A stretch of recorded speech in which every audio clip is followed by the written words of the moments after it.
Ça fait drôle en tout cas. Une semaine après l'incendie qui a ravagé une grande partie de l'église de Saint-Cyriaque, les traces du sinistre sont encore bien visibles et l'émotion toujours aussi palpable. C'est triste, ça vous rend malade, ça nous empêche de dormir la nuit et je ne suis pas le seul certainement.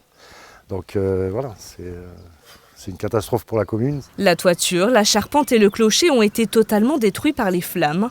S'engage désormais une véritable course contre la montre pour sécuriser l'édifice du 19e siècle.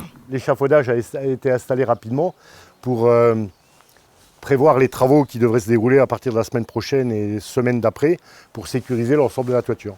Déjà là, on a enlevé tout ce qui risquait de tomber. Et maintenant, il nous faut protéger les dômes. C'est des anciennes constructions qui datent de 1900, on va dire. Et c'est de la pierre et de la chaux. Donc ça ne résistera pas très longtemps aux intempéries. Donc il faut les couvrir. À l'intérieur, 150 œuvres d'art et éléments mobiliers ont pu être sauvés grâce à l'intervention des secours. Pour restaurer ce patrimoine en urgence, à l'heure actuelle, il y a 15 840 € de dons effectués sur cette cagnotte. La Fondation du patrimoine a lancé un appel aux dons.